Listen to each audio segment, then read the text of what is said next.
जो next topic हम discuss करने जा रहे हैं डेट इज लिपिड्स। लिपिड्स क्या हैं, इनके बारे में हम देखेंगे डिटेल में। Lipids are energy rich hydrophobic compounds और मॉलिक्यूल्स, यानी कि लिपिड्स ऐसे ऑर्गेनिक कंपाउंड्स हैं, ऐसे ऑर्गेनिक मॉलिक्यूल्स हैं जो एनर्जी रिच हैं एंड हाइड्रोफोबिक हैं। हाइड्रोफोबिक अभी हमने पिछले पार्ट में बड़ी डिटेल में डिस्कस किया। हाइड्रोफोबिक ऐसे कंपाउंड्स हैं जो वाटर से फेयर करते हैं, that are not dissolved in water, water से दूर भागते हैं। एनर्जी रिच से मुराद है कि इन कंपाउंड्स के अंदर बहुत ज़्यादा एनर्जी मौजूद है। वो एनर्जी क्यों मौजूद है? क्योंकि carbon to carbon double bonds और ट्रिपल बॉन्ड्स मौजूद हैं, इन बॉन्ड्स के अंदर हाई एनर्जी मौजूद होती है। लिपिड्स का हम इस्तेमाल कहाँ कहाँ देखते हैं? लॉन्ग टर्म एनर्जी स्टोरेज, हमारी बॉडी के अंदर एनर्जी स्टोर हो रही है, इस लॉन्ग टर्म एनर्जी को स्टोर करने के लिए लिपिड्स इस्तेमाल किए जाते हैं। थर्मो रेगुलेशन, हमारी बॉडी के अंदर टेम्परेचर को मेंटेन करने के लिए भी, थर्मो रेगुलेशन को प्रोसेस को मेंटेन करने के लिए भी आपके पास लिपिड्स इस्तेमाल होते हैं। And building blocks for the membrane, इसके अलावा मेम्ब्रेन्स की बिल्डिंग ब्लॉक्स के काम भी करते हैं। यानी कि हमने देखा था हमारी जो सेल मेम्ब्रेन है वो दो तरह के मटेरियल की बनी हुई थी, प्रोटीन एंड लिपिड्स। तो ये लिपिड्स हमारी सेल की मेम्ब्रेन्स में और इस तरह के डिफरेंट जगहों पे, लोकेशंस पे पाए जाते हैं। और इसके अलावा बहुत सी हार्मोन्स हैं, उन हार्मोन्स के अंदर भी ये लिपिड्स मौजूद होते हैं। Then lipids are a diverse group of organic compounds, lipids के अंदर बहुत सी डाइवर्सिटी पाई जाती है और इसके अंदर वैरायटी पाई जाती है। लिपिड्स के अंदर carbon, hydrogen, oxygen, nitrogen and phosphorus, इस तरह के तमाम कंपाउंड इसके लिपिड्स के अंदर पाए जाते हैं।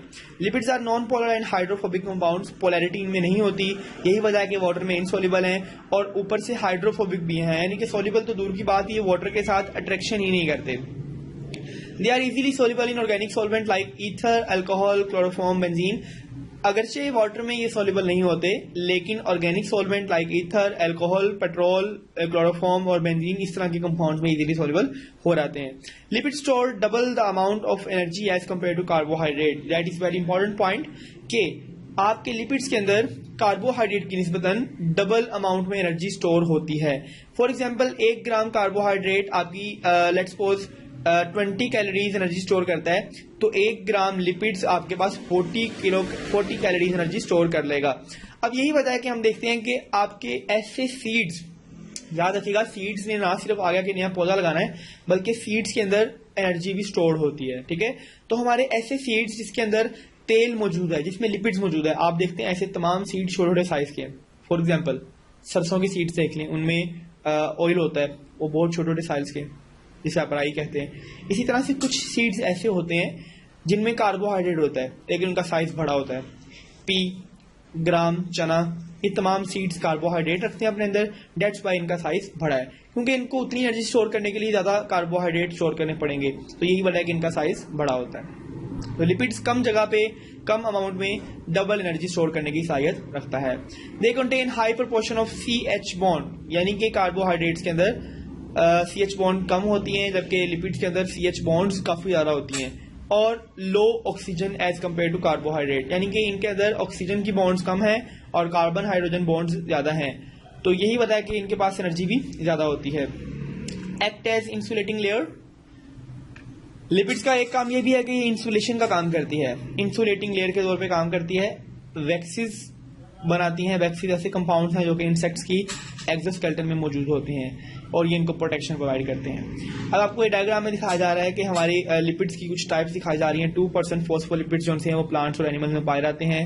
इसके अलावा 95% ट्राई असाइल ग्लाइसरॉल, ये हमारे फैट्स में, ऑयल्स में जो कि प्लांट में होते हैं, ऑलिव्स में, कॉर्न्स, नट्स, मिल्क, चीज, इनके अंदर जितने भी लिपिड्स होते हैं 95% ट्राइग्लिसराइड्स इनमें पाए जाते हैं और सिर्फ 2% फॉस्फोलिपिड्स की फॉर्म में हमारे प्लांट्स और एनिमल की बॉडी में पाए जाते हैं।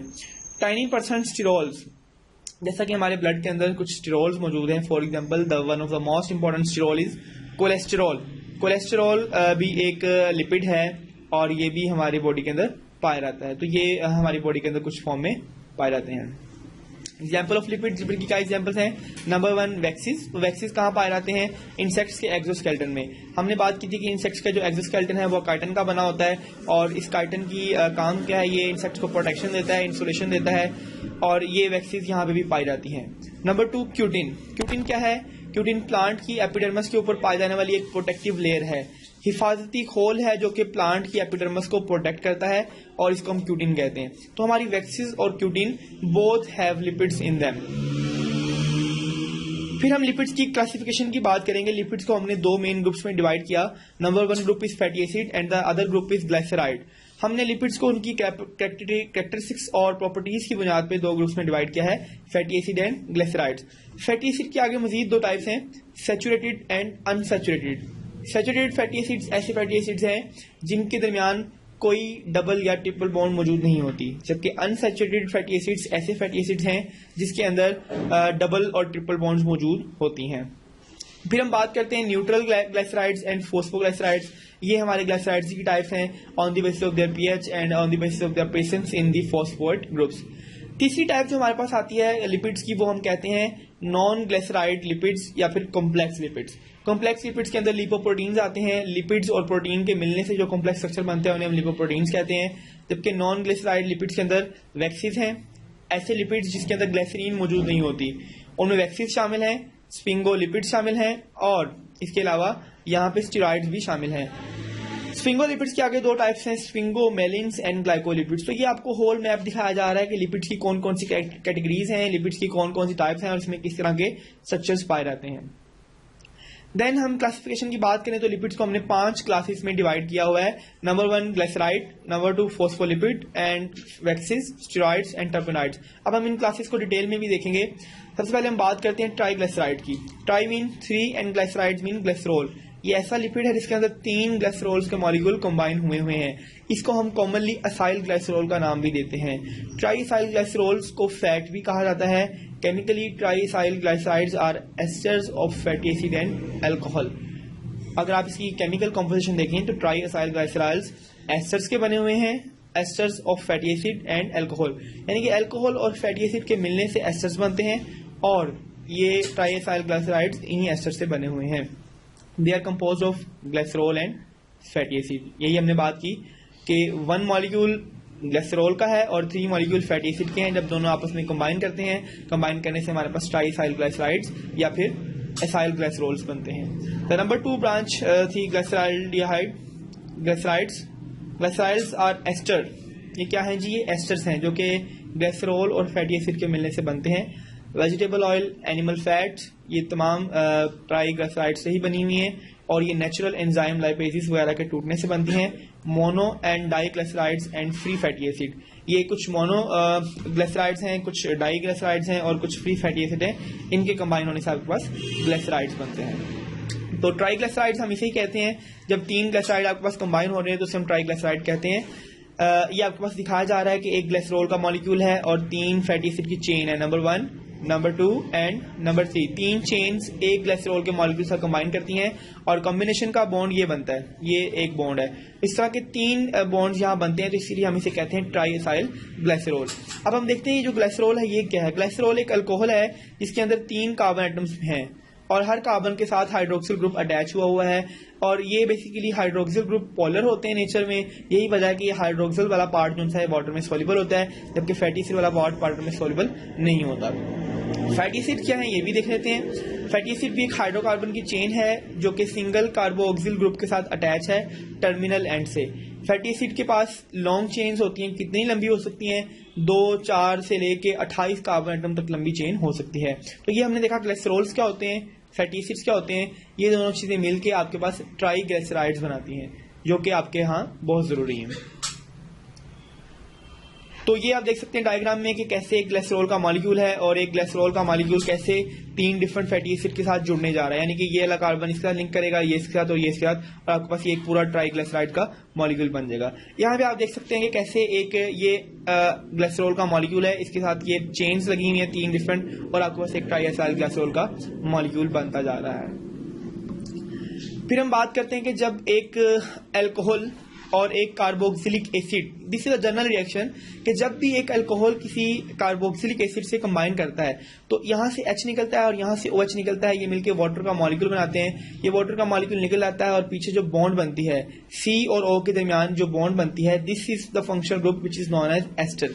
तो आपको बताया गया कि एक अल्कोहल और एक कार्बोक्सिलिक एसिड के मिलने से एक एस्टर बनता है। इसी तरह से अगर हम गौर करें तो हमारे ग्लिसरॉल और फैटी एसिड के अंदर भी यही बॉन्ड्स बन रही हैं।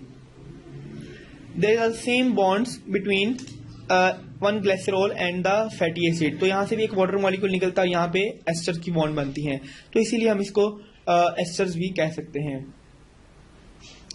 Then fatty acid types, fatty acid हमने कहा कि ग्लिसरॉल के साथ लगते हैं, ये डिफरेंट टाइप के फैटी एसिड्स हो सकते हैं। कौन कौन से फैटी एसिड्स हैं उनको हम जरा डिस्कस करते हैं। 2 types of fatty acids are present, number 1 saturated fatty acid और number 2 unsaturated fatty acid. Saturated fatty acid ऐसे फैटी एसिड हैं जिनके अंदर कोई डबल बॉन्ड नहीं होती, इनके अंदर सिर्फ हाइड्रोजन एटम्स होते हैं और इनके पास और हाइड्रोजन एटम्स को लेने की जगह नहीं होती। Saturated fatty acids room temperature पे सॉलिड होते हैं, जैसा कि फैट्स, पाल्मिटिक एसिड इसकी एक एग्जांपल है। अनसैचुरेटेड फैटी एसिड ऐसे फैटी एसिड हैं जिनके दरमियान डबल बॉन्ड मौजूद है, डबल बॉन्ड मौजूद होने की वजह से इनके पास और एटम्स को और हाइड्रोजन एटम को ऐड करने की सलाहियत भी मौजूद है। Interestingly these are liquid in room temperature, यानी कि प्लांट्स ऑयल, ऑयलिक एसिड और इस तरह के जितने भी प्लांट्स में ऑयल मिलते हैं ये तमाम लिक्विड इन नेचर होते हैं। Solubility of fatty acid in organic solvent and their melting point increase with the increasing in the number of carbon atom। यानी कि कहने का मतलब यह है कि एक चेन जितनी लंबी होगी उसमें जितने कार्बन एटम ज्यादा होंगे उसकी सोलिबिलिटी और उसकी मेल्टिंग पॉइंट उतने ही इंक्रीज करते चले जाएंगे।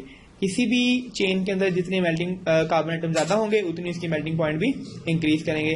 जैसा कि आपको बताया जा रहा है melting point of palmitic acid is 63.1 and that of butyric acid is -8, यानी कि पार्मिटिक एसिड की जो मेल्टिंग पॉइंट है वो 63.1 है और ब्यूटेरिक एसिड की जो मेल्टिंग पॉइंट है वो -8 है। ब्यूटेरिक एसिड में जस्ट 4 कार्बन मौजूद है और पार्मिटिक एसिड में कार्बन 16 मौजूद है। तो आपने देखा 4 से 16 की तरफ जाते हुए हमारा जो मेल्टिंग पॉइंट है वो भी काफी इंक्रीज हो गया। तो बेसिक इसमें कॉन्सेप्ट यही है कि जितना हम कार्बन के अमाउंट को बढ़ा देंगे उतना ही उस कंपाउंड का, उस फैटी एसिड का टेम्परेचर या मेल्टिंग पॉइंट भी इंक्रीज करता चला जाएगा। Then the length of carbon chain की लेंथ कैसी है? Short chain fatty acid less than 6 carbon, यानी कि ऐसे फैटी एसिड जिसके अंदर कार्बन 6 या 6 से कम होते हैं उन्हें हम शॉर्ट चेन फैटी एसिड कहते हैं। ऐसे कार्बन एटम जिसके अंदर कार्बन 6 से 10 तक है उन्हें मीडियम चेन कहते हैं। 12 और 12 से ज्यादा कार्बन एटम वाले को लॉन्ग चेन फैटी एसिड कहा जाता है। तो नेक्स्ट टॉपिक जो हमारा है that is fat and oil. हम बात कर रहे थे फैटी एसिड्स की, तो अब हम फैट्स एंड ऑयल को डिस्कस करने जा रहे हैं कि फैट्स एंड ऑयल्स क्या होते हैं। फर्स्ट ऑफ ऑल तुम देखेंगे हम कि फैट्स और ऑयल में फर्क क्या होता है। फैट्स बेसिकली ऐसे फैटी एसिड्स हैं जो कि रूम टेम्परेचर पे सॉलिड होते हैं, जबकि ऑयल्स रूम टेम्परेचर पे लिक्विड रहते हैं। फैट्स ज्यादा सैचुरेटेड हैं, यानी कि इनके अंदर सिंगल बॉन्ड्स की अमाउंट ज्यादा होती है। ऑयल के अंदर सिंगल बॉन्ड्स कम होते हैं और डबल बॉन्ड और ट्रिपल बॉन्ड ज्यादा होते हैं, अनसैचुरेटेड होते हैं। फैट्स का मेल्टिंग पॉइंट ज्यादा होता है लेकिन ऑयल्स का मेल्टिंग पॉइंट कम होता है। फैट्स ज्यादा स्टेबल हैं, ऑयल्स कम स्टेबल हैं। These are the basic differences between the fats and oil. Fats और ऑयल जो से दोनों हैं वो वाटर से लाइटर हैं, पानी से हल्के हैं और उनकी स्पेसिफिक ग्रेविटी 0.1 है। वाटर की ग्रेविटी 1 होती है और इनकी 0.8 है, तो यानी कि पानी से हल्के हैं। यही वजह है कि आप चिकनाई को, वाटर फैट्स को या ऑयल को अगर आप वाटर के ऊपर डालें तो वो पानी के ऊपर आ जाता है। Then biological importance of fatty acid. Fatty acid की क्या इंपॉर्टेंस है? Fatty acids are acting as building block of dietary fats. Fatty acids छोटे छोटे मॉलिक्यूल्स हैं जो कि बिल्डिंग ब्लॉक का काम करते हैं और बड़े बड़े फैट्स के मॉलिक्यूल बनाने में हेल्प आउट करते हैं। ह्यूमन बॉडी के अंदर ये फैट स्टोर किए जाते हैं इन डिफरेंट फॉर्म्स। ट्राइग्लिसराइड्स भी इन्हीं फॉर्म में से एक फॉर्म है। Fatty acids are also required for the formation of membrane lipids. Cell membrane और इस तरह के डिफरेंट मेम्ब्रेन्स में हमने कंपोजिशन अगर देखें तो हम कहते हैं कि लिपिड्स और प्रोटीन का मिक्सचर है। तो ये लिपिड्स और प्रोटीन जो हैं ये phospholipids and glycolipids and phospholipids से मिलकर बनती हैं और इनको हम कहते हैं कि फैटी एसिड्स रिक्वायर्ड है हमें मेम्ब्रेन ऑफ लिपिड्स के लिए। मेम्ब्रेन, सेल मेम्ब्रेन बनाने के लिए लिपिड्स चाहिए, वो भी इन्हीं फैटी एसिड से आते हैं। They are also required for the esterification of cholesterol. हमारे पास जो कोलेस्टेरॉल आता है, हमारी फूड में कोलेस्टेरॉल शामिल है, इस कोलेस्टेरॉल की एस्टरिफिकेशन के लिए भी हमें ये कोलेस्टेरॉल एस्टर्स चाहिए होते हैं। They act as fuel molecule. सबसे इंपॉर्टेंट बात यही है, this is the most important point, कि ये फ्यूल मॉलिक्यूल के तौर पे भी काम करते हैं। हमें अपनी रोजमर्रा की एक्टिविटीज को चलाने के लिए एनर्जी चाहिए, और एनर्जी फ्यूल यानी कि हमारी खुराक से आती है, तो ये हमारी खुराक का अहम जुज है। हम चिकनाई खाते हैं, हम फ्राइड चीजें खाते हैं, हम ऑयली चीजें खाते हैं, तो उसमें हमें ये लिपिड्स मिलते हैं, और इन लिपिड्स को ऑक्सीडाइज करके हम एनर्जी बनाते हैं। तो हमने देखा था कि लिपिड्स जो हैं वो कार्बोहाइड्रेट की निस्बतन डबल अमाउंट में एनर्जी स्टोर करते हैं, तो ये हमारे लिए एक्सीलेंट फ्यूल भी है। तो पहली क्लास हमने डिस्कस की थी ट्राइग्लिसराइड, अब हम दूसरी क्लास डिस्कस करने जा रहे हैं, डेट इज फोस्फोलिपिड। फोस्फोलिपिड क्या है? फोस्फोलिपिड लिपिड की एक ऐसी क्लास है जिसके अंदर मेजर कंपोनेंट्स पाए जाते हैं तमाम सेल मेम्ब्रेन्स के, और ये लिपिड मेम्ब्रेन जुड़ के लिपिड की बायलेयर बनाती है। हम सेल मेम्ब्रेन में ये कहते हैं cell membrane is made up of lipid bilayer, तो ये जो लिपिड बायलेयर है वो इन्हीं लिपिड से मिलकर बनी है, that are known as phospholipids. Phospholipids कैसे बने हुए हैं? 3 चीजों से बने हैं। अगर आप इस रेसिपी देखें तो एक मॉलिक्यूल ग्लिसरॉल का, 2 मॉलिक्यूल फैटी एसिड्स के जुड़ते हैं, और एक मॉलिक्यूल फॉस्फोरिक एसिड का जुड़ता है। ये तीनों चीजें जुड़ के आपके पास एक फोस्फोलिपिड तैयार कर देते हैं। जब इन फोस्फोलिपिड्स के अंदर मौजूद फोस्फेट का एक ग्रुप नाइट्रोजन कंटेनिंग ग्रुप से अटैच होता है, तो हमारे पास एक बॉन्ड बनती है फोस्फेटाइडल कॉलिन, यानी कि फोस्फोलिपिड के अंदर मौजूद फोस्फेट ग्रुप जब नाइट्रोजन कंटेनिंग ग्रुप के साथ बॉन्ड बनाता है, तो हमारे पास एक बॉन्ड बनती है जिसका नाम है फोस्फेटाइडल कॉलिन। फोस्फोलिपिड के 2 पार्ट्स हैं, हेड एंड टेल। हेड जो सा है वो पोलर है, उसकी नेचर पोलर है, वाटर में सॉल्युबल हो जाएगा क्योंकि वाटर भी पोलर है, हाइड्रोफिलिक है। टेल नॉन पोलर है, क्योंकि वाटर पोलर है और टेल नॉन पोलर है, तो यही वजह है कि ये वाटर में सॉल्युबल नहीं होता और ये हाइड्रोफोबिक कंपाउंड है। फोस्फोलिपिड एक ऐसी क्लास से ताल्लुक रखता है लिपिड्स की जो कि सेल मेम्ब्रेन को कंस्ट्रक्ट करते हैं। फोस्फोलिपिड्स ट्रू फैट्स नहीं है, phospholipids are not true fats because they have 1 fatty acid replaced by the phosphate group. इनको हम ट्रू फैट्स इसलिए नहीं कहते क्योंकि एक ट्रू फैट के अंदर 3 फैटी एसिड्स होती हैं, लेकिन इसके अंदर एक जो फैट की चेन है उसकी जगह हमारे पास फोस्फोलिपिड आ चुका है, तो फोस्फेट ग्रुप आ चुका है, दैट्स वाई हम इसको ट्रू फैट्स नहीं कहते। डायग्राम में आप देख सकते हैं कि हमारे पास ये एक पोलर रीजन है और एक नॉन पोलर रीजन है। This is an head and this is a tell.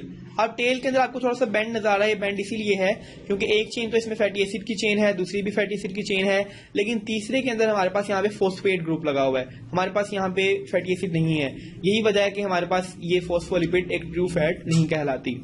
ये भी इसी का स्ट्रक्चर है, आप देख सकते हैं कि कैसे एक हेड है, हेड जो सा है वो हाइड्रोफिलिक है, और ये टेल्स हैं। टेल के साथ क्या है कि हेड जो सा है वो ग्लिसरॉल का बना हुआ है, और उसके साथ एक फोस्फेट ग्रुप है, फोस्फेट ग्रुप के साथ कॉलिन जुड़ी हुई है। ये है वो नॉन फैटी एसिड पोर्शन जो कि फैटी एसिड से अलग रह जाता है। तीसरा ग्रुप हमारे पास आता है जी वैक्सीज का। वैक्सीज क्या है? वैक्सीज भी लिपिड्स की टाइप्स हैं, वैक्सीज भी लिपिड्स ही की डेरिवेटिव्स हैं, उससे बनती हैं। वैक्सीज को अगर हम केमिकली डिफाइन करें तो इन्हें हम कहते हैं ester of saturated fatty acid, यानी कि सैचुरेटेड फैटी एसिड के एस्टर्स हैं, and long chain of alcohol. Alcohols की बनी हुई लॉन्ग चेन और फैटी एसिड की सैचुरेटेड एस्टर्स हैं जो कि वैक्सीज कहलाते हैं। कंपोजिशन की बात करें तो वैक्सीज 2 चीजों से मिलकर बने हुए हैं, लॉन्ग चेन फैटी एसिड से और लॉन्ग चेन अल्कोहल से। ये दोनों चीजें मिलकर आपके पास एक वैक्स बनाती हैं। लॉन्ग चेन फैटी एसिड का एक मॉलिक्यूल रिएक्शन करता है लॉन्ग चेन अल्कोहल से। लॉन्ग चेन अल्कोहल से मुराद ये है कि ऐसा अल्कोहल जिसके अंदर बहुत से हाइड्रोक्सिल ग्रुप मौजूद हों, उसे हम कहते हैं सीटाइल अल्कोहल, इसकी एक एग्जांपल है। वैक्सीज हाइड्रोफोबिक होती हैं, वाटर को एब्जॉर्ब नहीं करती, इसीलिए इंसुलेशन के काम भी आती है, वाटर रिपेलेंट के तौर पे भी यूज की जाती हैं। इनका मेल्टिंग पॉइंट हाई है, सॉलिड है रूम टेम्परेचर पे, लेकिन इनकी सॉल्युबिलिटी बहुत ज़्यादा कम है। स्टेबल हैं और डिग्रेडेड होने से बच जाती हैं। पाई कहाँ जाती है? नेचुरली ये लीव्स और फ्रूट्स के ऊपर पाई जाती हैं। अगर हम अक्सर देखते हैं कि हमारा जो फल है या जो हमारा खासतौर पे एप्पल है, that is very shiny in colour, उसके ऊपर अगर आप इसे वॉश करें तो बड़ा शाइनी सा निकल आता है। वो शाइनी इसीलिए है क्योंकि उसके ऊपर एक वैक्सीज की एक वाटर प्रूफ लेयर मौजूद है, और वही लेयर उसमें से वाटर के लॉस को, ट्रांसपायरेशन को और इस तरह की चीजों को रिड्यूस करती है। अक्सर हम देखते हैं कि बारिश के बाद जो हमारे सरसब्ज पौधे हैं, दरख्त हैं, वो बड़े खूबसूरत नजर आते हैं, धुल जाते हैं और धुल के चमक रहे होते हैं। उसकी वजह यह है कि पत्तों के ऊपर भी एक वैक्सी लेयर मौजूद है जिसको हम क्यूटिन कहते हैं, और ये क्यूटिन ना सिर्फ प्रोटेक्शन देती है बल्कि ट्रांसपायरेशन को भी कम करती है और वाटर के लॉस को कम करती है। इसी तरह से कुछ एनिमल्स भी हैं, हमारे शीप्स हैं, इंसेक्ट्स हैं और इस तरह के डिफरेंट एनिमल्स हैं जिनके ऊपर भी ये लिपिड्स की लेयर पाई जाती है। देन टर्पेनॉइड्स, हमारी जो नेक्स्ट क्लास है वो टर्पेनॉइड है। टर्पेनॉइड में क्या होता है? ये भी नेचुरली अकरिंग लिपिड है, एक लार्ज और डाइवर्स क्लास है। टर्पेनॉइड्स लिपिड डेरिवेटिव्स हैं। Lipid soluble and water insoluble हैं, यानी कि लिपिड्स के अंदर नॉन पोलर कंपाउंड में तो सोल्यूबल हो जाएंगे लेकिन वाटर या पोलर कंपाउंड में सोल्यूबल नहीं होते। They do not contain fatty acid like steroids, steroids की तरह इनके अंदर कोई भी फैटी एसिड मौजूद नहीं होता और ये छोटे छोटे यूनिट से मिलकर बने हुए हैं। हर यूनिट को हम कहते हैं आइसोप्रोनाइड। आइसोप्रोनाइड छोटे छोटे यूनिट्स हैं, ये छोटे छोटे यूनिट्स कंबाइन करते हैं और कंबाइन करके लार्ज टर्पेनॉइड्स बना देते हैं। आइसोप्रीन यूनिट या आइसोप्रोनाइड यूनिट जो हैं वो 5 कार्बन हाइड्रोकार्बन के बने हुए हैं, यानी कि 5 कार्बन पे मुश्तमिल एक हाइड्रोकार्बन है जो कि एक ब्रांच स्ट्रक्चर रखता है। ये 5 कार्बन के स्ट्रक्चर आइसोप्रोनाइड बनाते हैं और इसी तरह के बहुत से आइसोप्रोनाइड जुड़ते जुड़ते टर्पेनॉइड्स बना देते हैं। तो ये जुड़ते कैसे हैं? जुड़ने के लिए एक प्रोसेस इस्तेमाल किया जाता है, कंडेंसेशन प्रोसेस। कंडेंसेशन कहते हैं दो चीजों के आपस में कंडेंस होने या जुड़ने के अमल को। तो दो डिफरेंट चीजें आपस में कंडेंस होती हैं और इससे डिफरेंट तरह के मॉलिक्यूल्स बनते हैं जिसमें कैरोटीनॉइड शामिल हैं, टर्पीन शामिल हैं और रबड़ शामिल है। कैरोटीनॉइड, टर्पीन और रबड़ ये आपस में डिफरेंट मोनोमर्स या डिफरेंट आइसोप्रीन यूनिट्स के जुड़ने से आपके पास ये डिफरेंट कंपाउंड्स बन जाते हैं। देन हमने देखा कि ये लिपिड्स की डिफरेंट टाइप्स हैं, हमने डिफरेंट टाइप्स को स्टडी किया, उनकी केमिकल नेचर देखे, उनके स्ट्रक्चर्स देखे। अब हम बात करेंगे फंक्शन ऑफ लिपिड्स की, कि लिपिड्स के फंक्शन क्या है। नंबर 1 क्या है कि लिपिड स्ट्रक्चरल बिल्डिंग मटेरियल है, यानी कि लिपिड एक building material, structural building material के तौर पे काम करता है। हमारे सेल के जितने भी स्ट्रक्चर हैं वो सारे इन लिपिड्स की वजह से ही बने हुए हैं। सोर्सेज ऑफ एनर्जी, हमारी बॉडी को एनर्जी चाहिए और वो फ्यूल एनर्जी हमारी लिपिड्स की फॉर्म में भी होती है। इसके अंदर कार्बन और हाइड्रोजन बॉन्ड मौजूद हैं जिनको ब्रेक करके हम उनसे अपनी एनर्जी हासिल कर लेते हैं। फिर हमने बात की थी कि जो लिपिड्स जो हैं वो आपके इंसुलेटर के तौर पे काम करते हैं, वैक्सीज की फॉर्म में हमारे बॉडीज के ऊपर कवर कर लेते हैं, प्लांट्स की सरफेस के ऊपर, लीफ के ऊपर, और उन्हें प्रोटेक्शन देते हैं और इंसुलेशन कर देते हैं उनकी। इसके अलावा कुछ लिपिड्स ऐसे हैं जो लुब्रिकेंट का काम करते हैं, हमारी बॉडी के अंदर फ्रिक्शन को कम करने का काम भी करते हैं। Regulate of vital chemical reaction, हमारी बॉडी में बहुत से केमिकल रिएक्शन हो रहे हैं, उनको रेगुलेट करने के लिए हमें एंजाइम्स चाहिए, हमें हार्मोन चाहिए। ये हार्मोन जो हैं ये लिपिड्स के ही बने हुए होते हैं। Most of the enzymes are made up of steroids और स्टेरॉइड्स लिपिड की कैटेगरी से ही बिलोंग करता है। तो ये तमाम फंक्शंस हैं आपके इसके लिपिड्स के। फिर हम एक कंपैरिजन देखेंगे कार्बोहाइड्रेट और लिपिड्स के दरमियान कि इनके अंदर एनर्जी किस तरह से स्टोर होती है। कार्बोहाइड्रेट प्लांट के अंदर स्टार्च की फॉर्म में स्टोर होता है और एनिमल के अंदर ग्लाइकोजन की फॉर्म में स्टोर होता है, जबकि लिपिड्स प्लांट्स के अंदर ऑयल्स की फॉर्म में भी स्टोर होता है और फैट्स की फॉर्म में भी स्टोर होता है। एनिमल्स के अंदर सिर्फ ये फैट्स की फॉर्म में स्टोर हो सकता है। Long and short term storage, short term storage के लिए आपके ग्लाइकोजन इस्तेमाल की जाती है कार्बोहाइड्रेट में, लॉन्ग टर्म के लिए स्टार्च इस्तेमाल की जाती है। लिपिड्स के अंदर जो स्टोरेज है वो लॉन्ग टर्म के लिए इस्तेमाल की जाती है। डाइजेशन करना कार्बोहाइड्रेट को इजी है लेकिन लिपिड्स को डाइजेस्ट करना मुश्किल है, हार्डर है। यही वजह है कि हमें बुखार और कमजोरी की हालत में चिकनाई या पराठे का इस्तेमाल मना कर दिया जाता है। एनर्जी पर ग्राम, 1 ग्राम के अंदर 17 किलो जूल एनर्जी है कार्बोहाइड्रेट में, जबकि लिपिड्स के 1 ग्राम में 38 किलो जूल एनर्जी है, double the amount of energy. Carbohydrate are soluble in water, lipids are not soluble in water. Carbohydrate leads less oxygen, जो कि अच्छी बात है, ये कम ऑक्सीजन की मौजूदगी में भी अच्छी एनर्जी हमें दे सकते हैं। लेकिन लिपिड्स को रेस्पिरेट करने के लिए, रेस्पिरेशन के लिए ज़्यादा ऑक्सीजन चाहिए, इसके लिए हमें ऑक्सीजन की ज़्यादा अमाउंट रिक्वायर्ड होगी और हमें भागते हुए सांस चढ़ने का अमल ज़्यादा तेज हो जाएगा। Then our next topic is protein. हम मैक्रो मॉलिक्यूल्स को डिस्कस कर रहे हैं, हमने कार्बोहाइड्रेट देखे, हमने लिपिड्स देखे। अब हमारा नेक्स्ट जो टॉपिक है, हमारा नेक्स्ट टारगेट जो है वो प्रोटीन है। प्रोटीन क्या है? प्रोटीन सबसे इंपॉर्टेंट क्लास है बायोकेमिकल मॉलिक्यूल्स की। आल्दो कार्बोहाइड्रेट और लिपिड्स भी बहुत ज़्यादा इंपॉर्टेंट है, लेकिन प्रोटीन इन सब में से बहुत ज़्यादा इंपॉर्टेंट है क्योंकि ये ना सिर्फ आपकी बॉडी का स्ट्रक्चर बनाती है बल्कि आपके फंक्शन को भी मेंटेन करने में बहुत ज़्यादा हेल्प करती है। हमारी बॉडी के अंदर 50% जो वेट है सेल का वो प्रोटीन है, यानी कि सेल के अंदर आधी प्रोटीन है और आधी बाकी की तमाम चीजें हैं। प्रोटीन कहाँ कहाँ मौजूद है? हमारे बालों में, नाखूनों में, हमारे ब्लड में प्रोटीन है, हमारे दिमाग में और पूरे नर्व्स में जो पूरी बॉडी में फैली हुई हैं। हमारे एंजाइम्स हैं सारे जो कि प्रोटीन्स के बने हुए हैं। हमारे सेल्स के अंदर जितने भी काम हो रहे हैं उन तमाम को कंट्रोल करने के लिए एंजाइम्स और हार्मोन्स ये भी प्रोटीन्स के बने हुए हैं। एंटीबॉडीज हमारी बॉडी का डिफेंस करती हैं, हमारी बॉडी को बचाती हैं बाहर के असरात से, वो भी प्रोटीन्स की बनी हुई हैं। सेलुलर मैसेंजर्स, हमारे सेल्स के अंदर कम्युनिकेशन के लिए जो मैसेंजर्स आते हैं, जो राब्ते का काम करते हैं, ये भी प्रोटीन के बने हुए हैं। इसके अलावा सबसे इंपॉर्टेंट हमारे मसल्स, हमारी बॉडी मूव करती है, मसल्स की वजह से मूव करती है, हमारे ये मसल्स भी प्रोटीन ही के बने हुए हैं। तो हम देखें कि हमारी बॉडी के तमाम स्ट्रक्चर्स, फंक्शन, ये तमाम चीज़ें प्रोटीन कंट्रोल करवा रही है। Then amino acid overview, what is amino acid. पहले तो हम ये देखेंगे अमाइनो एसिड है क्या। हमारा प्रोटीन जो सा है वो एक मैक्रो मॉलिक्यूल है, बहुत लंबा मॉलिक्यूल है, छोटे छोटे मॉलिक्यूल्स के जुड़ने से बना हुआ है।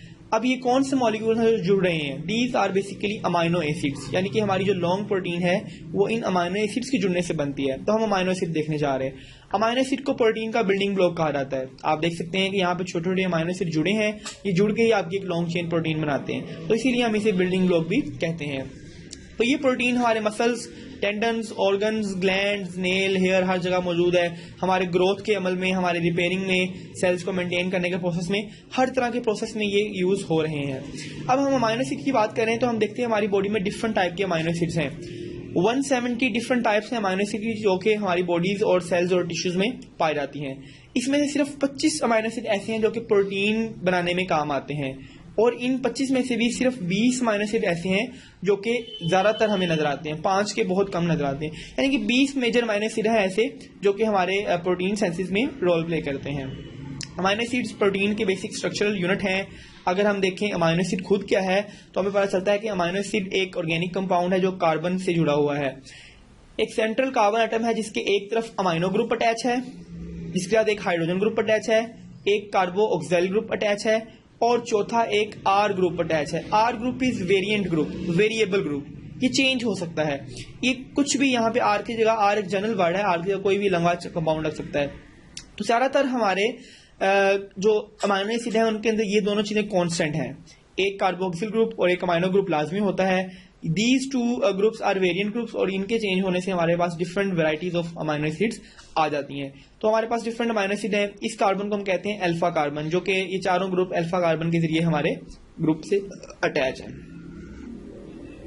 तो हमारे इस अमाइनो एसिड के अंदर दो फंक्शनल ग्रुप हमें नजर आते हैं। नंबर 1 अमाइनो ग्रुप जो कि NH2 ग्रुप है, एंड नंबर 2 कार्बो ऑक्सिलिक ग्रुप।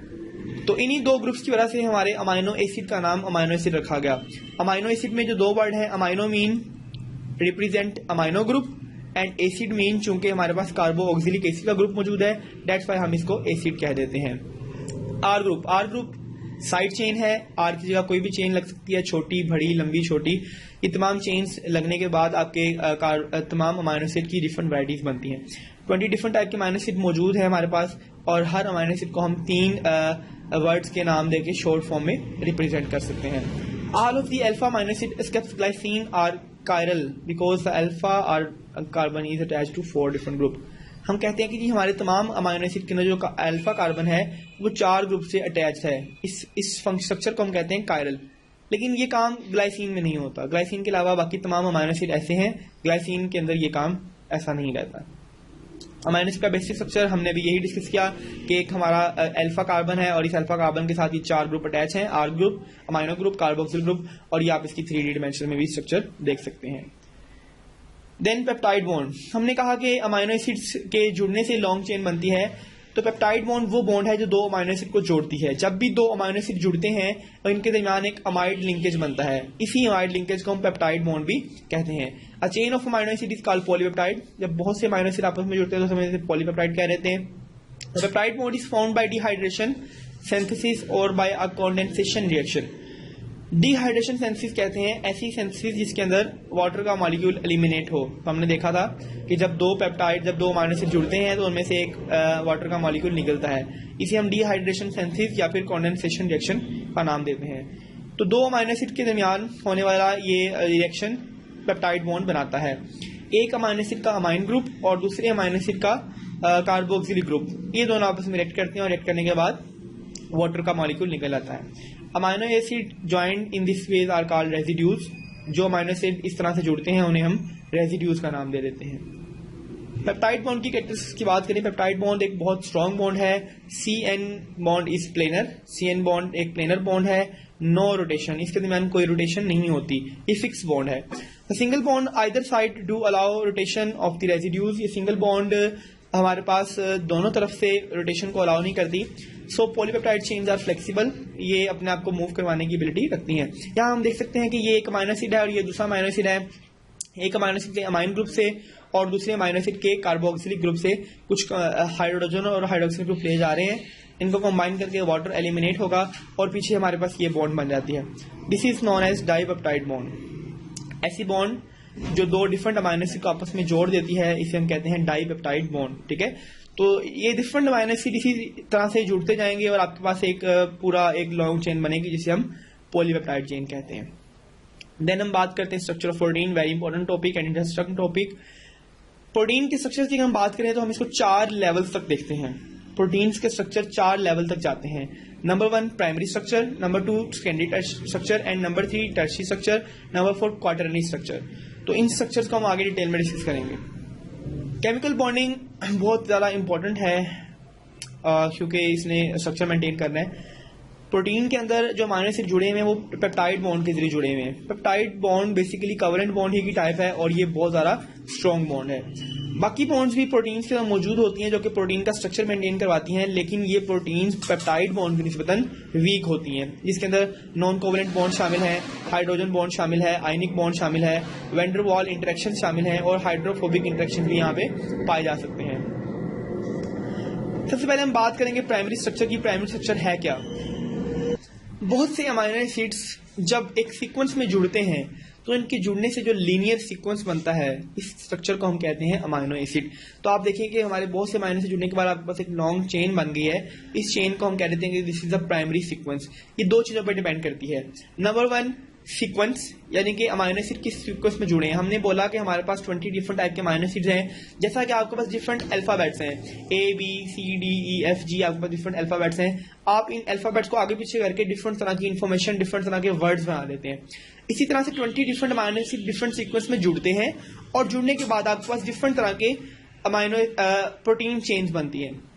अब उस प्रोटीन चेन के 2 एंड हैं, एक एन टर्मिनस एंड है जिसको आप अमाइनो एंड भी कहते हैं और दूसरा सी टर्मिनस एंड है जिसको आप कार्बोऑक्सिल एंड भी कहते हैं। तो ये 2 एंड्स बेसिकली आपके इस प्रोटीन चेन का प्राइमरी स्ट्रक्चर का हिस्सा होते हैं।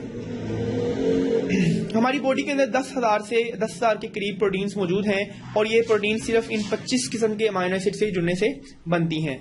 यानी कि वही बात आ गई, आपके पास जस्ट थोड़े से अल्फाबेट्स मौजूद हैं, आप इन अल्फाबेट्स को आगे पीछे करके डिफरेंट तरह के वर्ड्स बना लेते हैं। लेट्स फॉर एग्जांपल आपके पास 3 वर्ड्स हैं यहाँ पे TCA। ये 3 वर्ड्स की मदद से आप इसको ACT कैट भी बना सकते हैं, आप इसे टैक बना सकते हैं, आप इसे एक्ट बना सकते हैं। ये डिफरेंट तरह के वर्ड्स आपने इनको आगे पीछे करके बना लिए। इसी तरह से आपके पास जस्ट 20 अमाइनो एसिड हैं। इन 20 अमाइनो एसिड को आप डिफरेंट तादाद में डिफरेंट सीक्वेंस में लगाएं, आपके पास डिफरेंट तरह की प्रोटीन बन जाएंगी। तो हमारे पास जो पहले साइंटिस्ट आते हैं जिनका नाम है F Sengar. F Sengar first scientist है जिन्होंने अमाइनो एसिड का सीक्वेंस पता चलाया। इन्होंने एक प्रोटीन को लिया और उसके अंदर अमाइनो एसिड का सीक्वेंस पता चलाया। इन्होंने देखा कि इंसुलिन की जो चेन है वो 51 टोटल अमाइनो एसिड से मिलकर बनी हुई है। ये 51 अमाइनो एसिड 2 चेन में लगे हुए हैं, एक चेन के अंदर 21 है और दूसरी चेन के अंदर 20 अमाइनो एसिड्स हैं। तो इस तरह से आपके पास ये 51 अमाइनो एसिड की चेन बनती हैं जो कि डाइसल्फाइड ब्रिजेस से जुड़े हुए हैं। डाइसल्फाइड ब्रिजेस किसे कहते हैं? This is the one chain, this is the other chain. अब इन दोनों चेन्स के दरमियान सल्फर की लिंक्स हैं, सल्फर की बॉन्ड्स हैं, इन्हें हम कहते हैं डाइसल्फाइड ब्रिजेस, यानी कि 2 सल्फर ने इनको आपस में इन दोनों चेन्स को जोड़ा हुआ है। तो इस स्ट्रक्चर को हम कहते हैं डाइसल्फाइड ब्रिजेस। हीमोग्लोबिन, इसी तरह से हीमोग्लोबिन की बात करें, पहले हमने इंसुलिन की बात की, अब हम हीमोग्लोबिन की बात करेंगे। हीमोग्लोबिन भी एक प्रोटीन है, ब्लड में पाई जाती है। हीमोग्लोबिन 4 चेन से मुश्तमिल है, 2 alpha chain and 2 beta chain. Each alpha chain contain 141 amino acid. Her alpha chain के अंदर 141 अमाइनो एसिड है, जबकि हर बीटा चेन के अंदर 146 अमाइनो एसिड है। तो ये आपके पास इन डिफरेंट अमाइनो एसिड की तादाद आ जाती है। फिर हम सीक्वेंस से आगे बात करते हैं। हमारे पास स्ट्रक्चर आता है सेकेंडरी स्ट्रक्चर। सेकेंडरी स्ट्रक्चर को हम कहते हैं कि जब प्राइमरी प्रोटीन या प्राइमरी स्ट्रक्चर ऑफ प्रोटीन अपने सीक्वेंस की वजह से अपने अंदर डिफरेंट पॉइंट्स के ऊपर हाइड्रोजन बॉन्डिंग करता है और हाइड्रोजन बॉन्डिंग करने के बाद पेप्टाइड बैकबोन बनती है। तो ये सीक्वेंस जो पहले लीनियर फॉर्म में था, ये अब लीनियर फॉर्म में नहीं रहता, बल्कि अपने ऊपर ओवरलैपिंग करके इस तरह का स्ट्रक्चर बना लेता है, एक हेलिक्स बना लेता है, कॉइल स्ट्रक्चर बना लेता है। इस स्ट्रक्चर को हम कहते हैं सेकेंडरी स्ट्रक्चर। सेकेंडरी स्ट्रक्चर बहुत इंपॉर्टेंट स्ट्रक्चर है, अल्फा हेलिक्स और बीटा हेलिक्स की फॉर्म में। ये सेकेंडरी स्ट्रक्चर अल्फा हेलिक्स भी हो सकता है और बीटा हेलिक्स भी हो सकता है। इन बीटा हेलिक्स को हम सब टाइम बीटा प्लेटेड शीट्स भी कहते हैं। डायग्राम में आप देख सकते हैं कि कैसे हमारे पास एक स्ट्रक्चर था, प्राइमरी स्ट्रक्चर था। प्राइमरी स्ट्रक्चर अपने ऊपर ही कॉइल करके एक स्प्रिंग लाइक स्ट्रक्चर बना रहा है। This structure is known as alpha helix structure. और अगर ये प्राइमरी स्ट्रक्चर इस शीट्स की फॉर्म में चला जाए तो इसको हम नाम दे देते हैं बीटा शीट्स का। Then alpha helix and beta pleated sheets में फर्क क्या है, इसको हम जरा समझेंगे। The polypeptide chain is coiled into a right handed helix by hydrogen bonding, यानी कि अगर हमारी polypeptide chain right handed helix में चेंज हो जाए तो इस स्ट्रक्चर को हम कहते हैं हेलिक्स। हमारे पास ये स्ट्रक्चर हेलिक्स की फॉर्म में आता है और ये हेलिक्स NH ग्रुप और कार्बोक्सिलिक ग्रुप के दरमियान में बनता है। जबकि बीटा प्लेटेड की बात करें तो polypeptide chains are linked together in a side by side configuration. जब दो चेन्स एक दूसरे के साथ साइड बाय साइड अरेंज हो जाएं और एक दूसरे के पैरेलल हों या एंटी पैरेलल हों, depending upon the orientation, direction से कोई फर्क नहीं पड़ता, ये जस्ट एक दूसरे के साथ खड़ी होनी चाहिए और एक दूसरे के पैरेलल या एंटी पैरेलल होनी चाहिए। तो ऐसे स्ट्रक्चर को हम कह देते हैं बीटा प्लेटेड शीट्स। डायग्राम में आप देख सकते हैं अल्फा हेलिक्स ये स्ट्रक्चर है और बीटा प्लेटेड शीट्स का स्ट्रक्चर ये वाला है। अगेन हम देख रहे हैं कि अल्फा हेलिक्स का स्ट्रक्चर है। अल्फा हेलिक्स के अंदर टर्न है और ये हमेशा राइट हैंडेड कॉइलिंग होती है। 3.6 रेजिड्यूज इसके अंदर हर टर्न के अंदर होते हैं, यानी कि एक टर्न के दरमियान यहाँ से लेकर यहाँ तक के जो फंक्शन है, this is basically 3.6 amino acid residue, यानी कि यहाँ से लेके यहाँ तक के फासले के दौरान 3.6 अमाइनो एसिड हमें यहाँ पे इस्तेमाल हो जाएंगे। Hydrogen bonding between CO and NH of the residue. CO group और NH ग्रुप के दरमियान हाइड्रोजन बॉन्डिंग होती है, जिसकी वजह से आपका ये जो प्रोटीन आपको नजर आ रही है स्टेबल नजर आ रही है। ये आप देख सकते हैं कि आपका ये ऊपर वाला अमाइनो एसिड नीचे वाले अमाइनो एसिड से लिंक है। यही वो फोर्स है जो कि इन बलों को अपनी जगह पे बरकरार रखती है। ये तमाम हाइड्रोजन बॉन्ड के जरिए जुड़े हुए हैं। टर्मिनल NH और CO ग्रुप्स कुछ नहीं बॉन्ड करते और वो आज़ाद रहते हैं। इसी तरह से आपको अल्फा हेलिक्स जो है टाइटली पैक है, उनके दरमियान कोई स्पेसेस मौजूद नहीं है। अमाइनो एसिड साइड चेन जो है वो आउटसाइड पे आ रहती हैं। जितने भी R ग्रुप लगे हुए हैं वो इस DNA के बाहर की तरफ लगे हुए हैं, वो बाहर की तरफ आ जाते हैं, क्योंकि अंदर की तरफ उनको इतनी स्पेस एलोकेट नहीं हो सकती, that's why they are separate. ये आपको साइड व्यूज दिखाए जा रहे हैं दोनों, और ये आपको ऊपर से एक व्यू दिखाया जा रहा है। ये आपका एक सेंटर बन रहा है और सेंटर से बाहर ये R ग्रुप आपको निकले हुए ग्रीन कलर में नजर आ रहे हैं। इसी तरह से लोकेशन ऑफ अल्फा हेलिक्स जो है वो प्रोटीन के पेरिफेरी में है। अल्फा हेलिक्स जो है वो सेंटर में आ जाते हैं, जबकि अल्फा हेलिक्स नजर आ रहे हैं सेंटर में। One side facing hydrophobic interior, इसकी जो हाइड्रोफोबिक साइड है वो अंदर चली जाती है और बाहर की साइड पे हाइड्रोफिलिक साइड आ जाती है, यानी कि ये प्रोटीन वाटर के अंदर डिसॉल्व भी नहीं होती लेकिन वाटर के साथ इंटरेक्शन कर सकती हैं, चूंकि इनके पोलर ग्रुप बाहर की साइड पर आ जाते हैं। Second group is beta pleated sheets. हमने कहा था कि जब आपकी अमाइनो एसिड की चेन्स शीट्स की फॉर्म में पैरेलल अरेंज हो जाएं तो उन्हें हम बीटा प्लेटेड शीट्स कहते हैं। स्ट्रक्चर की बात हम करें तो हमारे पास जो नेक्स्ट स्ट्रक्चर आता है वो टर्शियरी स्ट्रक्चर है। पहले हमने बात की प्राइमरी स्ट्रक्चर की, जो कि सीक्वेंस सीधा है। दूसरे में हमने हेलिक्स की बात की। तीसरे में अब हम बात करेंगे टर्शियरी स्ट्रक्चर की। जब ये आपका हेलिक्स स्ट्रक्चर अपने ऊपर ही रोल ऑफ करता रहता है तो इसके बाद हमारे पास जो स्ट्रक्चर बनता है उसे हम कहते हैं टर्शियरी स्ट्रक्चर। तो ये प्रोटीन का फाइनल स्ट्रक्चर होता है। बहुत सी प्रोटीन ऐसी हैं जो इस स्ट्रक्चर पे आके फाइनल हो जाती हैं। इसे थर्ड स्ट्रक्चर कहा जाता है और इसको हाइड्रोफोबिक इंटरेक्शन की वजह से डिटरमाइन किया जाता है, यानी कि प्रोटीन्स की चेन के अंदर बहुत से हाइड्रोफोबिक और हाइड्रोफिलिक इंटरेक्शंस होते हैं। हाइड्रोफोबिक इंटरेक्शन की वजह से हमारा टर्शियरी स्ट्रक्चर बनता है, जो कि अमाइनो एसिड को नॉन पोलर R ग्रुप की जगह पे प्लेस करता है और सेंटर ऑफ मॉलिक्यूल से कंबाइन कर जाता है। बहुत से प्रोटीन्स ऐसे हैं जो कि एडिशनल इंपॉर्टेंट टाइप की बॉन्ड्स अपने अंदर रखते हैं, जैसा कि डाइसल्फाइड बॉन्ड इसके अंदर शामिल है। बॉन्ड सल्फाइड्रल ग्रुप के दरमियान जुड़ती है सिस्टीन रेजिड्यू में, so it may form two different polypeptide और within the polypeptide itself. अब टर्शियरी स्ट्रक्चर के अंदर ये जो टर्शियरी स्ट्रक्चर का कंपैरिजन है ये ना सिर्फ एक प्रोटीन चेन में हो सकता है बल्कि दो डिफरेंट प्रोटीन्स को भी आपस में बाइंड करवा सकता है। Within any tertiary structure part of amino acid sequence में adopt an alpha helix, beta sheet और more complex sheet arrangement. Tertiary structure के दौरान ही अमाइनो एसिड के कुछ पार्ट्स ना सिर्फ अल्फा हेलिक्स स्ट्रक्चर को अटेन करते हैं, बीटा को भी अटेन कर सकते हैं और साथ में कुछ मोर कॉम्प्लेक्स अरेंजमेंट को भी अटेन कर सकते हैं। फॉर एग्जांपल मायोग्लोबिन के केस में हमें एक एग्जांपल मिलती है जो कि एक कॉम्प्लेक्स कॉन्फ़िगरेशन को अटेन कर चुका है। टर्शियरी स्ट्रक्चर की आप एग्जांपल देख सकते हैं। हमारे पास एक सिंपल शीट थी, वो हेलिक्स में कन्वर्ट हुई और अब यहाँ पे बहुत से हेलिक्स आपके पास अरेंज हुए नजर आ रहे हैं हमको। This is a tertiary structure. Next structure is quaternary structure. Quaternary structure कौन सा स्ट्रक्चर है?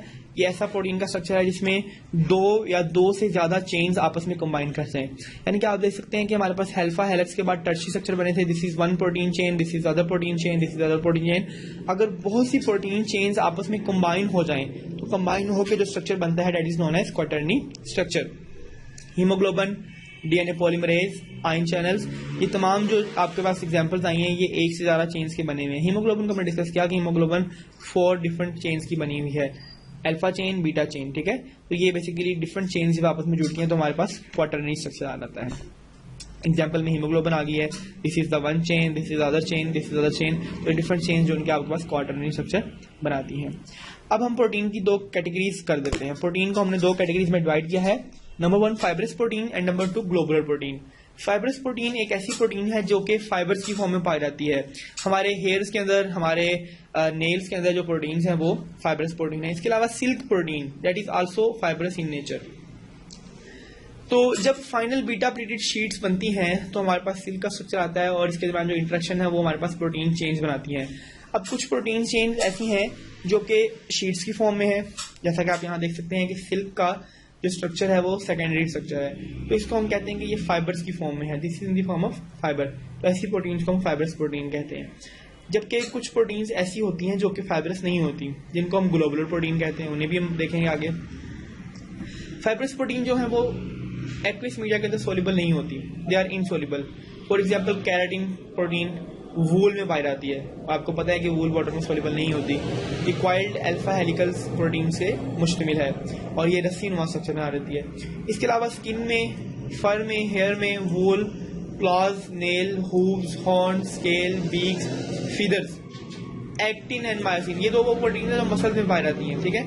इन तमाम स्ट्रक्चर्स के अंदर, चाहे वो पड़ है, स्किन है, चोंच है और इस तरह के डिफरेंट जो प्रोटीन्स हैं मसल्स में पाई जाती हैं, फिब्रिनोजिन जो प्रोटीन है वो आपके ब्लड में पाई जाती है, ये तमाम प्रोटीन फाइबरस प्रोटीन है। They are insoluble in water, they are non crystalline, ठीक है। तो ये हमारे पास फाइबरस प्रोटीन की सारी कैरेक्टरिस्टिक्स आ जाती हैं। जो दूसरी प्रोटीन हमें जिसका जिक्र किया था वो थी ग्लोबुलर प्रोटीन। फाइबरस प्रोटीन के अंदर सेकेंडरी स्ट्रक्चर इंपॉर्टेंट होता है, लेकिन ग्लोबुलर प्रोटीन के अंदर टर्शियरी स्ट्रक्चर इंपॉर्टेंट होता है। ये ऐसी प्रोटीन है जो अपने ऊपर कॉइल करके एक ग्लोब लाइक स्ट्रक्चर अटेन कर चुकी है, ऐसी प्रोटीन को हम कहते हैं ग्लोबुलर प्रोटीन। तो ये इसका ग्लोबुलर स्ट्रक्चर है जो कि ग्लोबुलर प्रोटीन को मेंटेन करवाता है। तो ग्लोबुलर प्रोटीन बहुत सी कॉम्बिनेशन से बनती है और इसकी शेप एक ग्लोब लाइक या बाल लाइक शेप इसकी हो जाती है। इसकी जो एग्जांपल है उसके अंदर इंसुलिन शामिल है, हीमोग्लोबिन शामिल है और बहुत से एंजाइम जो हैं वो आपकी इसी ग्लोबुलर टाइप के होते हैं। इंपॉर्टेंट बात यह है कि आपकी फाइबरस प्रोटीन जो थी वो सोल्यूबल नहीं थी, लेकिन ग्लोबुलर प्रोटीन वाटर के अंदर सोल्यूबल है। तो इंसुलिन वगैरह इसकी आपको एग्जाम्पल के तौर पे नजर आती है। अब next topic is nucleic acid. Nucleic acid क्या है? हम मैक्रोमोलिक्यूल डिस्कस कर रहे हैं और इन मॉलिक्यूल्स के अंदर हमने कार्बोहाइड्रेट्स देखे, हमने प्रोटीन्स देखे और हम अब इसमें न्यूक्लिक एसिड भी देखेंगे। तो न्यूक्लिक एसिड भी एक मैक्रोमोलिक्यूल है। डीएनए और आरएनए ये दोनों न्यूक्लिक एसिड के अंदर शामिल हैं।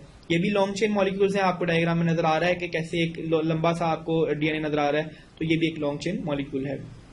तो हमारी बॉडी के अंदर बहुत सी प्रोटीन्स हैं जो कि हमारे डिफरेंट फंक्शंस करती हैं, हमारे अंदर प्रोड्यूस हो रही हैं, असेंबल हो रही हैं। ये प्रोटीन्स बनती कहाँ से हैं? ये प्रोटीन्स बनती हैं, तमाम चीज़ें एक इन्फॉर्मेशन से बनती हैं। हमारे तमाम बॉडीज के अंदर इन्फॉर्मेशन है, ये वो इन्फॉर्मेशन है जो पेरेंट से आगे ऑफस्प्रिंग में ट्रांसफर होती है और ये तमाम इन्फॉर्मेशन हमारी इनहेरिटेंस इस डीएनए की फॉर्म में ट्रांसफर होती है। ये डीएनए है, ये वो आरएनए और डीएनए है, न्यूक्लिक एसिड है जो कि हमारी इस इन्फॉर्मेशन को कैरी करता है और इस इन्फॉर्मेशन को प्रोटीन में कन्वर्ट करवाता है।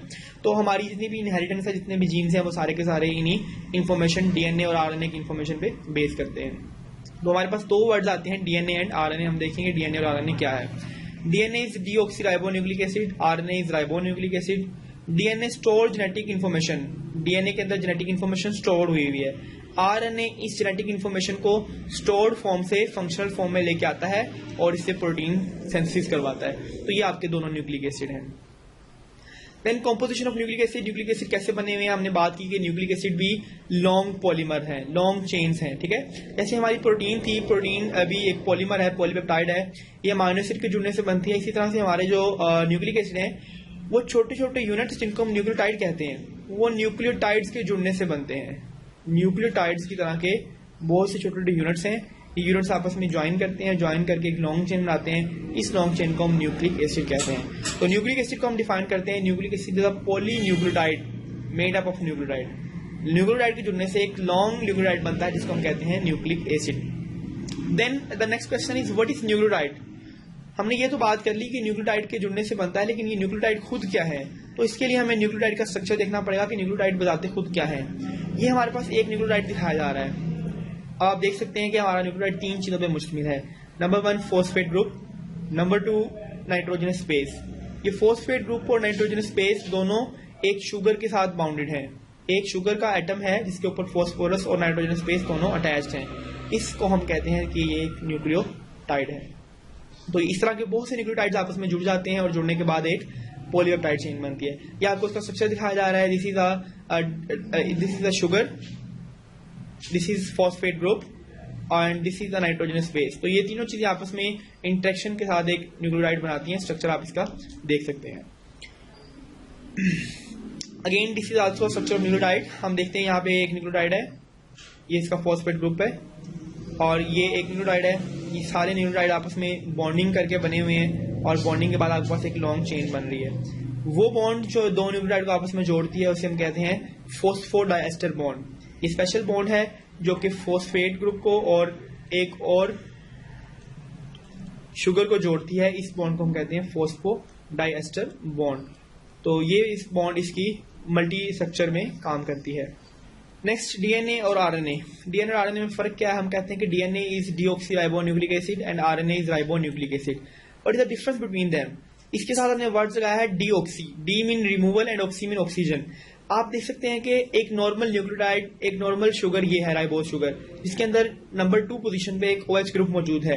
लेकिन डीऑक्सीराइबोज के अंदर हम नंबर 2 पे हाइड्रोक्सिल ग्रुप में से एक ऑक्सीजन निकाल लेते हैं, जिसकी वजह से पीछे सिर्फ हाइड्रोजन रह जाता है। अब इस राइबोज शुगर को हम डीऑक्सीराइबोज के नाम दे देंगे, ठीक है, क्योंकि इसमें से ऑक्सीजन रिमूव कर दी गई है। यहाँ आप देख सकते हैं कि अगेन वही बात है, हमारे पास यहाँ पे एक हाइड्रोक्सिल ग्रुप मौजूद है लेकिन यहाँ पे एक सिर्फ हाइड्रोजन मौजूद है। यही वजह है कि इस वाली को हम डीऑक्सी राइबोन्यूक्लियोटाइड कह रहे हैं। एक ऐसा न्यूक्लियोटाइड जिसके अंदर डीऑक्सीराइबोज बेस जुड़ी होगी उसको हम डीऑक्सीराइबोन्यूक्लियोटाइड कहेंगे। और जब यही डीऑक्सीराइबोन्यूक्लियोटाइड जुड़ के लॉन्ग चेन बनाएगा तो ऐसे स्ट्रक्चर को हम कहेंगे डीऑक्सीराइबोन्यूक्लिक एसिड। जी, तो नेक्स्ट हम बात करते हैं कि nucleic acid is a polymer of nucleotide. Nucleic acid in nucleotides के मिलने से बना हुआ है, इनका एक लॉन्ग चेन पॉलीमर है। तो हमारी जो न्यूक्लिक एसिड है ये बेसिकली बनता ही ऐसे है कि इसकी एक बैकबोन बनती है, backbone of nucleic acid. Nucleic acid की एक बैकबोन है जो कि कंबाइन होकर एक लॉन्ग चेन बनाती है, जिसे हम कहते हैं बैकबोन ऑफ डीएनए। और ये backbone of DNA phosphodiester bonds के मिलने से बनती है। यानी आप देख सकते हैं यहाँ पे फॉस्फोडाइएस्टर बॉन्ड बन रही है और ये फॉस्फोडाइएस्टर बॉन्ड आपके पूरे डीएनए की एक बैकबोन को फॉर्म करती है। तो इस तरह से हमारे पास बहुत से न्यूक्लियोटाइड्स जुड़ते जाते हैं, आपके पास एक लॉन्ग चेन बनती है, this is known as nucleic acid. Then heterocyclic nitrogenous bases. हमारे पास 4 डिफरेंट टाइप के न्यूक्लियोटाइड्स मौजूद हैं। नंबर 1 एडेनिन,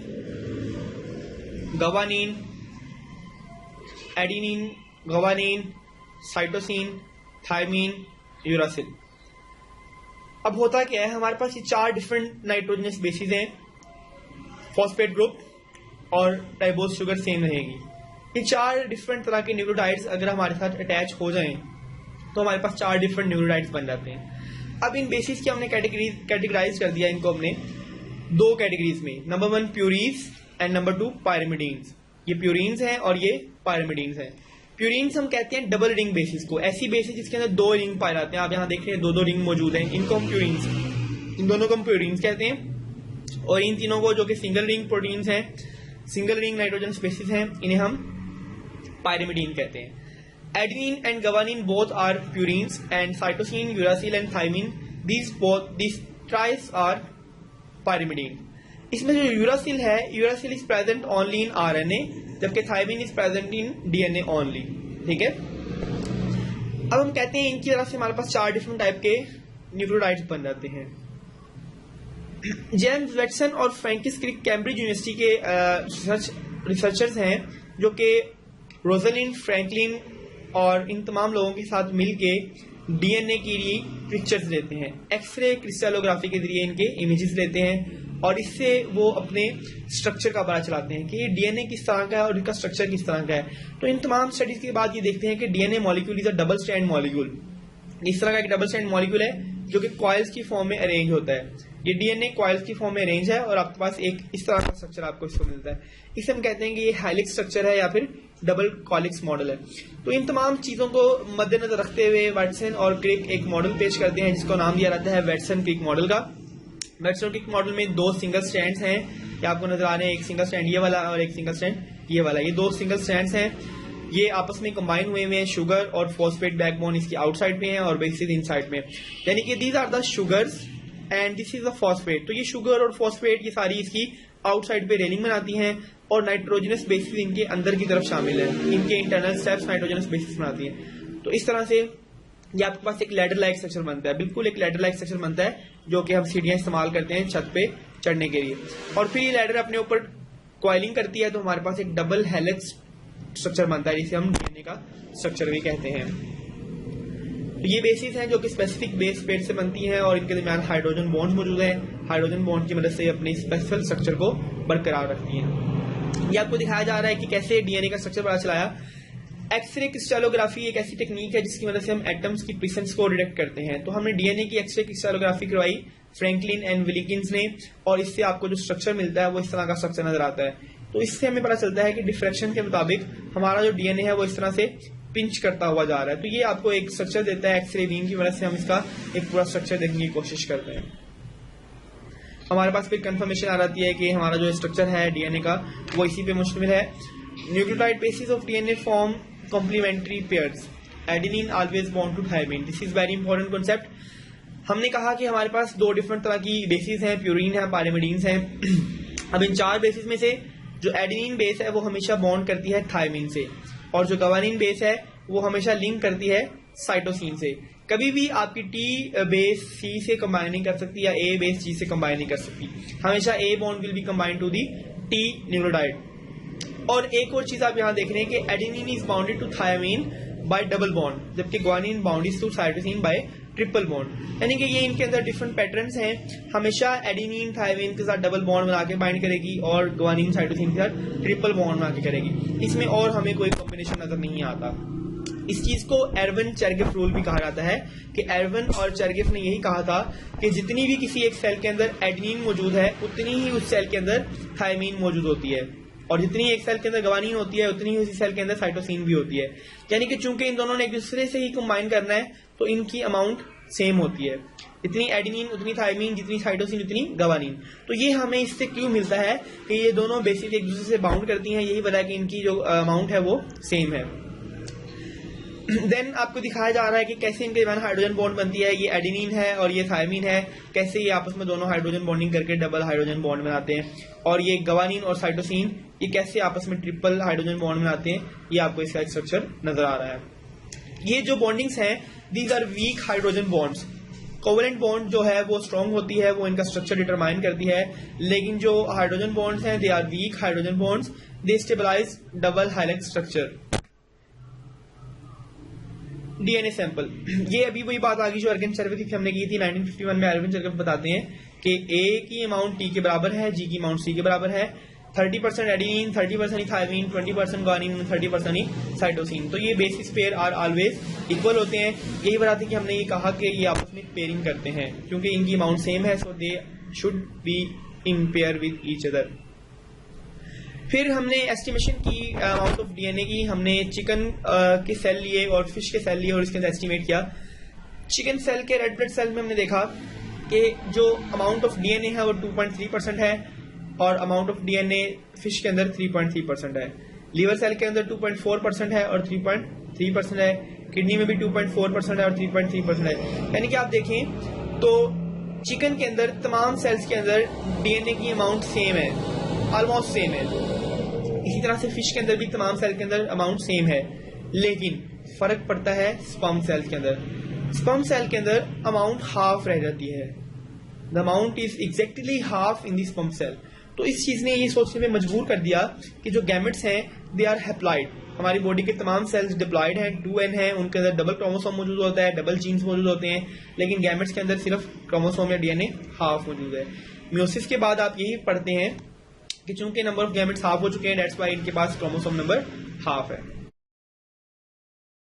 इसके बाद हम बात करते हैं आरएनए की। आरएनए क्या है? जिस तरह से डीएनए के अंदर डीऑक्सीराइबोन्यूक्लियोटाइड जुड़े हुए हैं, इसी तरह से आरएनए के अंदर राइबोन्यूक्लियोटाइड जुड़े हुए हैं। ये जुड़ के एक लॉन्ग चेन बना देते हैं जिसको हम कहते हैं आरएनए।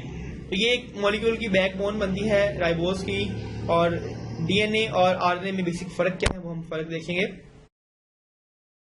डीएनए जो है वो डबल स्टैंडर्ड है, 2 पॉलीन्यूक्लियोटाइड स्ट्रैंड में मौजूद होते हैं, लेकिन आरएनए के अंदर जस्ट एक पॉलीन्यूक्लियोटाइड स्ट्रैंड मौजूद होता है। और डबल हेलिक्स बनता है। आरएनए के अंदर सिर्फ सिंगल स्ट्रैंड है और ये सिंगल स्ट्रैंड अपने ऊपर कंबाइन करके डबल बना सकता है, लेकिन अदरवाइज कोई डबल स्ट्रक्चर यहाँ पे नहीं होता। दूसरा स्ट्रक्चर क्या है, कंपोजिशन में क्या फर्क है। डीऑक्सीराइबोज, डीएनए के अंदर डीऑक्सीराइबोज शुगर है, जबकि आरएनए के अंदर राइबोज शुगर है, पेंटोज शुगर है। इसके अंदर फोस्फेरिक एसिड है, इसमें भी फोस्फेरिक एसिड है, इसमें नाइट्रोजन स्पेस है, इसमें भी नाइट्रोजन स्पेस है। लेकिन डीएनए के अंदर जो नाइट्रोजन स्पेसिस हैं वो हैं एडेनिन, गवानीन, पायरिमिडीन, साइटोसिन और थायमिन। जबकि आरएनए के अंदर जो बेसिस हैं these are adenine, guanine, cytosine और यूरासिल। यानी कि आपने देखा कि आरएनए में डीएनए के बरक्स थायमिन बेस नहीं है बल्कि यूरासिल बेस आ गई है। तो हमने दो डिफरेंसेस अभी तक देखे हैं, डीएनए डबल स्ट्रैंड है, आरएनए सिंगल स्ट्रैंड है। डीएनए डीऑक्सीराइबोज शुगर का बना हुआ है, आरएनए सिंपल शुगर का बना हुआ है। इसी तरह से डीएनए की जो कंपोजिशन है, डीएनए के अंदर थायमीन बेस मौजूद है, लेकिन आरएनए के अंदर थायमीन मौजूद नहीं, आरएनए के अंदर यूरासिल मौजूद है। तो ये कुछ बेसिक डिफरेंसेस हैं जो कि डीएनए और आरएनए में पाए जाते हैं। इस पर हम बात करते हैं कि डीएनए की कोई टाइप्स नहीं है, डीएनए सिर्फ एक ही टाइप का है और उसके अंदर इंफॉर्मेशन स्टोर होती है। लेकिन आरएनए 3 डिफरेंट टाइप्स में पाया जाता है। आरएनए की 3 डिफरेंट टाइप्स हैं उनके फंक्शन के मुताबिक। नंबर 1 मैसेंजर आरएनए, नाम ही से वाज़ह है कि ये मैसेजेस कैरी करता है। It carry messages from DNA to the cytoplasm. DNA cell के न्यूक्लियस में मौजूद है, वहां से इंफॉर्मेशन कैरी करके और साइटोप्लाज्म तक लेके आने का काम आपके इस मैसेंजर आरएनए के सुपुर्द है। दूसरा आरएनए है जी ट्रांसफर आरएनए, नाम ही से वाज़ह है कि किसी चीज को ट्रांसफर करता है। ये हमारे अमाइनो एसिड को ट्रांसफर करता है और प्रोटीन सिंथेसिस के दौरान हेल्प आउट करता है। आपने प्रोसेस पढ़ा होगा ट्रांसलेशन। ट्रांसलेशन के अंदर हमारे जो अमाइनो एसिड्स आते हैं उनको लेके आने का काम इसी ट्रांसफर आरएनए के जिम्मे है। तीसरा आरएनए है जी ribosomal RNA. Ribosomal RNA ribosome के अंदर मौजूद होता है और राइबोसोम की सिंथेसिस और प्रोटीन सिंथेसिस के अंदर ये काफी अहम रोल प्ले करता है। इसे हम कहते हैं राइबोसोमल आरएनए। यहाँ आपको दिखाया जा रहा है आरएनए के 3 डिफरेंट टाइप्स हैं, मैसेंजर आरएनए है, राइबोसोमल आरएनए है, ट्रांसफर आरएनए है। ये तीनों डिफरेंट आरएनए हैं। मैसेंजर आरएनए के अंदर आप देख सकते हैं कि मैसेजेस कैरी हैं। राइबोसोमल आरएनए राइबोसोम में मौजूद है, ट्रांसफर आरएनए भी सिंगल स्ट्रैंडेड है। अब तीनों जगह पे आरएनए सिंगल स्ट्रैंडेड है, लेकिन अपने फंक्शन के मुताबिक अपनी शेप को, अपने स्ट्रक्चर को मॉडिफाई कर चुका है। मैसेंजर आरएनए की क्या वैल्यूज हैं वो हम देख रहे हैं। मैसेंजर आरएनए है, इसके ऊपर डिफरेंट कोड्स मौजूद हैं। इन कोड्स के मुताबिक ये एडेनिन, गवानीन, यूरासिल, साइटोसिन वगैरह को बाइंड करवाता है। यहाँ आप देख सकते हैं कि ये एक सेल है, सेल के अंदर न्यूक्लियस है, न्यूक्लियस के अंदर डीएनए मौजूद है, डीएनए से आरएनए बन के बाहर आ रहा है और इस आरएनए को राइबोसोम प्रोटीन में कन्वर्ट कर रहे हैं। This is also known as central dogma of the cell. Central dogma वो प्रोसेस है जिसके जरिए हमारे डीएनए के अंदर मौजूद इंफॉर्मेशन को आरएनए और उसके बाद प्रोटीन में कन्वर्ट किया जाता है। डीएनए से आरएनए में प्रोटीन कन्वर्जन के प्रोसेस को हम कहते हैं transcription. DNA to RNA, this process is known as transcription. और आरएनए से प्रोटीन बनाने के अमल को हम कहते हैं ट्रांसलेशन। और ओवरऑल इस प्रोसेस को हम नाम दे देते हैं सेंट्रल डोग्मा का। यानी कि ट्रांसलेशन और ट्रांसक्रिप्शन, इन दोनों प्रोसेसेस को हम सेंट्रल डोग्मा के नाम से भी जानते हैं। तो ये आपको पूरा दिखाया जा रहा है सेंट्रल डोग्मा कैसे होती है, कैसे डीएनए से आरएनए बन के बाहर आता है और उस फिर आरएनए को हम प्रोटीन में कन्वर्ट करते हैं। This is the central dogma of the cell. Messenger RNA total RNA का जस्ट 3 to 4% होता है, यानी कि हमारे सेल के अंदर मैसेंजर आरएनए काफी कम अमाउंट में, सिर्फ 3 to 4% सेल में मौजूद है। Then transfer RNA. Transfer RNA क्या है? ट्रांसफर आरएनए ट्रांसफर करता है अमाइनो एसिड को, ट्रांसलेशन के दौरान प्रोटीन के मॉलिक्यूल बनाने में मदद देता है। ट्रांसफर आरएनए का जो मॉलिक्यूल है वो 75 से लेके 90 न्यूक्लियोटाइड पे मुश्तमिल है। 75 to 90 न्यूक्लियोटाइड ट्रांसफर आरएनए मुश्तमिल है। ट्रांसफर आरएनए टोटल सेल के 20 to 10% पे मुश्तमिल है, यानी कि 10 से 20% तक जो सेल के अंदर आरएनए है वो ट्रांसफर आरएनए है। इसके बाद राइबोसोमल आरएनए है। राइबोसोमल आरएनए ऐसा आरएनए है जो कि 75 डिफरेंट प्रोटीन्स पे मुश्तमिल है। ये प्रोटीन्स राइबोसोम बनाती हैं, फिजिकल और केमिकल स्ट्रक्चर्स इनका डिपेंड करते हैं और एक्चुअली संबंध होता है। ये राइबोसोम के अंदर मौजूद होता है। ये RNA 80% of the total RNA है, यानी कि बहुत ज्यादा कसरत से पाया जाता है। और राइबोसोम्स के अंदर प्रोटीन और आरएनए पाया जाता है। 40 to 50% तक ये राइबोसोमल आरएनए ही प्रोटीन के अंदर पाया जाता है। देन ये वही टाइप्स हैं जो हमने डिस्कस किए हैं। मैसेंजर आरएनए या कैरेक्टरिस्टिक्स हैं। मैसेंजर आरएनए लेंथ में वेरी करता है, छोटा भी हो सकता है, बड़ा भी हो सकता है, डिपेंड करता है कि जीन कितना बड़ा है, किस जीन को आपने कॉपी किया है, वो जीन कितना बड़ा है या कितना छोटा है, उसकी लंबाई की बुनियाद पे हमारे यहाँ ये मैसेंजर आरएनए बनता है। फिर मैसेंजर आरएनए डीएनए और राइबोसोम के दरमियान एक काम प्ले करता है। डीएनए को राइबोसोम से कनेक्ट करके प्रोटीन सिंथेसिस करवाता है, translated into the protein bye ribosome. Ribosome के जरिए प्रोटीन को तैयार करने में मदद देता है। RNA version of the gene encoded bye DNA. Messenger RNA DNA में मौजूद जीन का आरएनए वर्जन है, यानी कि ये उसके आरएनए को कंट्रोल करता है। ट्रांसफर आरएनए, ट्रांसफर आरएनए इसका फंक्शन क्या है? डिलीवरी सिस्टम है। Its function is to deliver the things, its function is to deliver amino acids. Amino acid को सेल में डिफरेंट जगहों से लेके आपके प्रोटीन चेन तक पहुंचाना, ये इसका काम है।